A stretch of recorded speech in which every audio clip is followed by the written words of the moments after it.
Thomas Forrester had been away from Los Angeles for years, studying, working, and trying to find his own identity beyond the towering shadows of his family. The Forrester name was iconic in the fashion industry, with its legacy deeply ingrained in the very fabric of Los Angeles's elite social scene. Thomas had always been a part of that legacy, a son of the mighty Eric Forrester and the ambitious Taylor Hayes.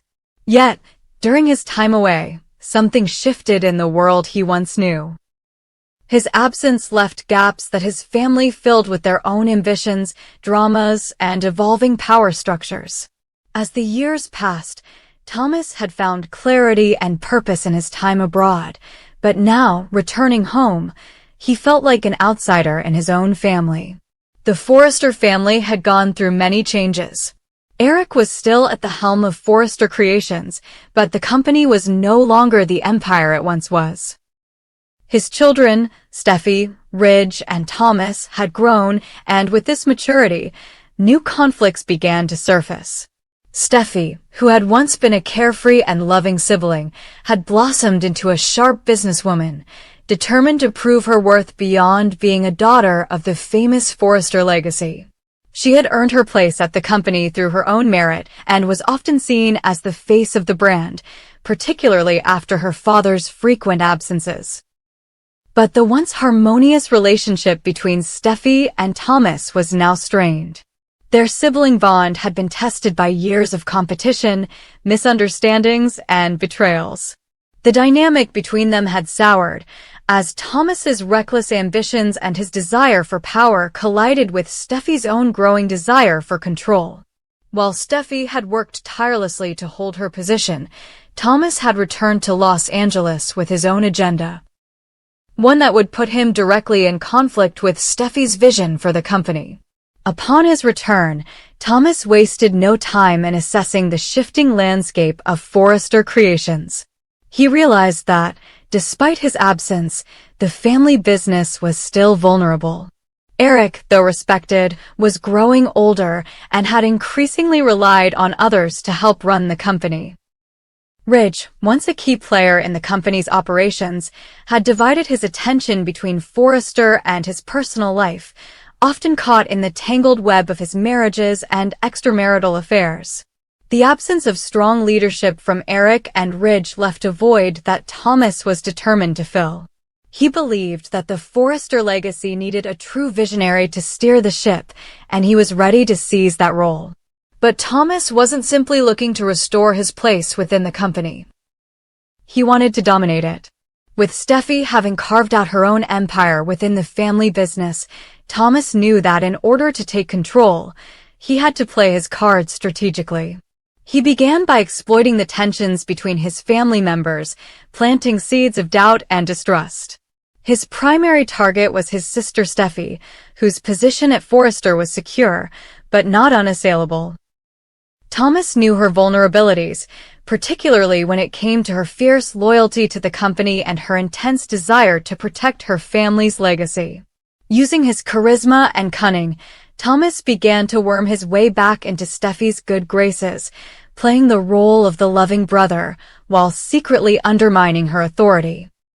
He began to sow discord within the company, leveraging Steffy's personal relationships to create rifts, all while pretending to be the concerned sibling who wanted only the best for the family.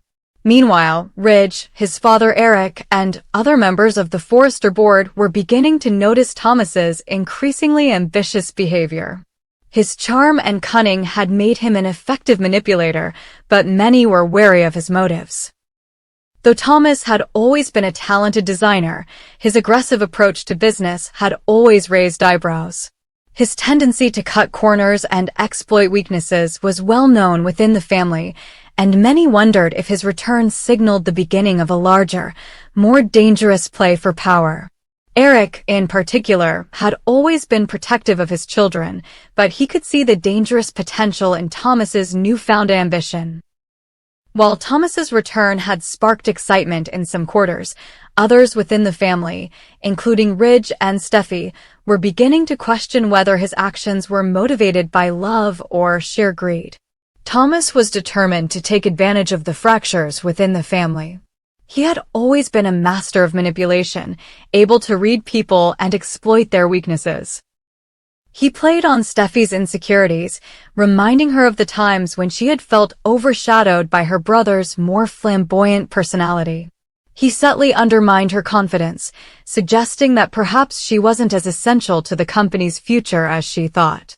At the same time, he built alliances with other key players within the company, convincing them that his vision for the future of Forrester Creations was the one that would bring the company back to its glory days. He portrayed himself as the one who could bring fresh ideas and a new energy to the business, in contrast to Steffi's more traditional approach.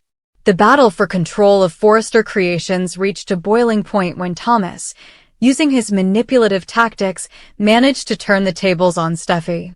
In a shocking turn of events, Thomas orchestrated a series of events that led to Steffi being temporarily sidelined from the company.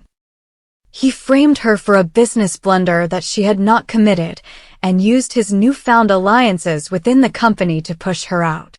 While Steffi fought to clear her name, Thomas was quick to position himself as the natural successor to Eric Forrester, gaining the support of key members of the board. The tension between the siblings reached its peak, with Steffi vowing to reclaim her place at the company, no matter what it took. However, Thomas's victory was short-lived.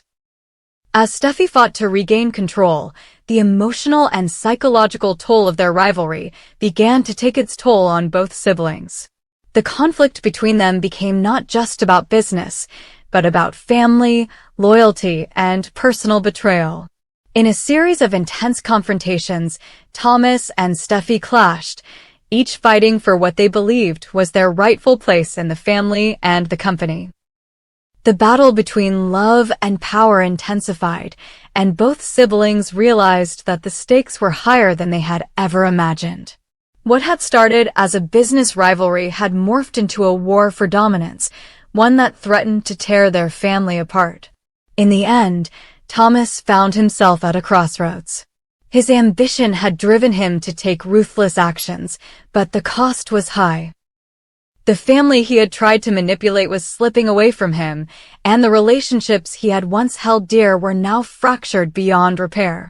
His fight for control of Forrester Creations had come at a tremendous personal cost, and he was left questioning whether the power he had fought for was worth the destruction it had caused. Steffi, too, had to confront her own choices and the impact they had on the company and her family. In the end, the battle for power at Forrester Creations was not just about winning, it was about the price of ambition, the cost of betrayal, and the ultimate question of whether love could survive in the face of ruthless pursuit of power. The Forrester family was forever changed, and the scars of this epic battle would remain for years to come. Thomas Forrester's obsession with taking control of Forrester Creations had reached a new, terrifying height. His ambition had always been dangerous, but now it had become something darker, more twisted. He had already manipulated his way back into the company, exploiting the vulnerabilities of his family, but now he had decided to go to the ultimate lengths to ensure that he would secure his place as the head of Forrester Creations. His hunger for power was insatiable, and it drove him to take an unimaginable step, sabotaging his own sister, Steffi.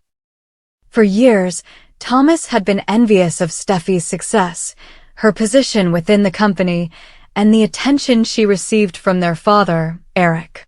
Steffi had always been the one with the natural leadership qualities, the one Eric trusted to carry the Forrester name forward. Thomas, on the other hand, had struggled to find his place, often overshadowed by his more charismatic siblings. The rivalry between Thomas and Steffi had been brewing for years, and Thomas had always felt slighted by his sister's perceived superiority. But this time, he would do whatever it took to eliminate the obstacle that stood in his way, even if it meant destroying her life. The horrifying incident occurred one fateful evening. Steffi was driving to Forrester Creations, her mind preoccupied with the latest corporate developments, unaware of the danger lurking just ahead. Thomas had meticulously planned every detail, ensuring that Steffy's car would malfunction at the precise moment she was driving. He had taken the drastic step of cutting the brake lines on her vehicle, knowing that it would cause a fatal accident. But his plan didn't go as he had envisioned.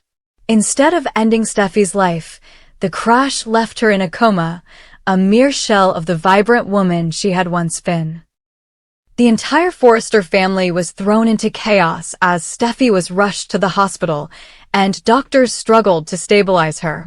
The situation seemed dire, and as Steffy lay unconscious, Thomas couldn't help but feel a dark sense of satisfaction. His biggest rival was now incapacitated, and nothing stood in his way of taking the reins of the family business.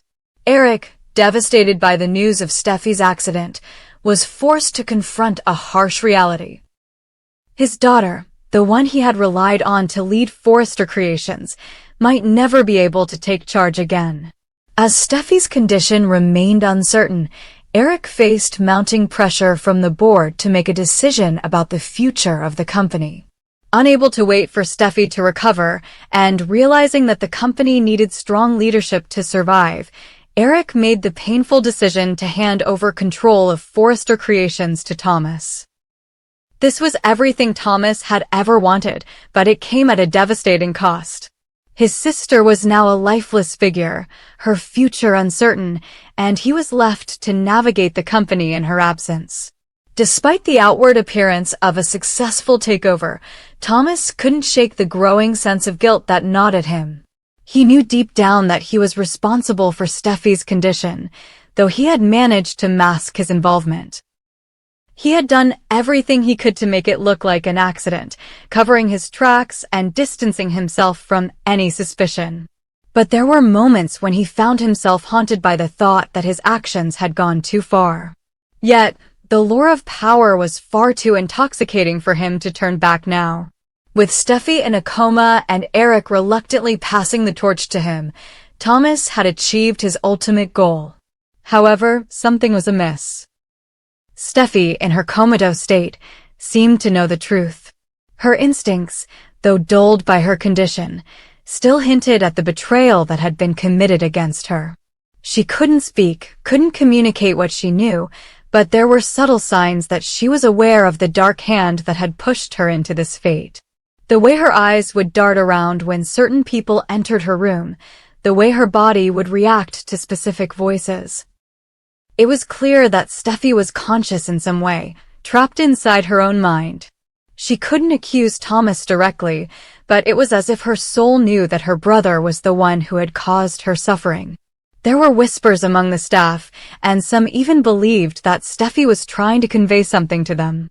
But the question remained, would Steffy ever be able to reveal the truth? And if she did, would anyone believe her? As days turned into weeks, Eric began to notice changes in Thomas's behavior. At first, it was subtle, slight shifts in the way Thomas interacted with family members, the way he made decisions that seemed out of character. Eric, always astute, had lived through many trials and tribulations with his children. He knew their patterns, their tendencies, and he began to suspect that something was wrong. There was a coldness to Thomas that hadn't been there before, a sense of detachment that made Eric uneasy. The once loving and ambitious son now seemed consumed by something darker, his desire for control, for power, for dominance. Eric had always been supportive of Thomas, believing that he would eventually come into his own as a leader. But now Eric couldn't shake the feeling that his son had crossed a line. His mind kept circling back to Steffy's accident, and the more he thought about it, the more the pieces seemed to fit together in a way that was chilling. Eric tried to confront Thomas directly, asking him about the night of Steffy's accident. But Thomas was always quick with excuses, brushing off his father's concerns with convincing lies. He portrayed himself as the grieving son, the one who had stepped up to save the family business in the wake of Steffy's tragic situation. But Eric couldn't help but notice the inconsistencies in Thomas's story, the way he seemed too composed, too calm for someone in his position. There were moments when Thomas's guilt seemed to surface, but it was always quickly buried beneath a veneer of calculated indifference. Eric's suspicions grew, but he had no concrete proof to confront his son with. All he had was a nagging feeling that Thomas wasn't the man he once believed him to be. As the battle for control of Forrester Creations raged on, Steffy's condition remained precarious. The doctors couldn't give a clear prognosis, and each day that passed felt like an eternity. The Forrester family was divided, torn between their loyalty to one another and the undeniable truth that something sinister was at play. Eric's heart ached for Steffy, but he also feared for his family's future. He had never imagined that one of his own children could be capable of such an atrocity. Yet, as the days passed, Eric found himself grappling with the possibility that Thomas was not only responsible for Steffy's accident, but that he was also capable of destroying everything they had worked so hard to build. Eric was left to wonder, could his son truly be capable of such a monstrous act? Would the truth ever come to light, or would Thomas's hunger for power continue to reign, unchecked and uncontested? The Forrester family was in turmoil, and the stakes had never been higher. As Thomas clung to his newfound power, Eric faced the ultimate question. Would he be able to expose his son's betrayal, or would Thomas's ruthless ambition destroy everything they had built? The path forward was uncertain, but one thing was clear. The battle for Forrester Creations had only just begun, and the consequences of Thomas's actions would echo through the family for years to come.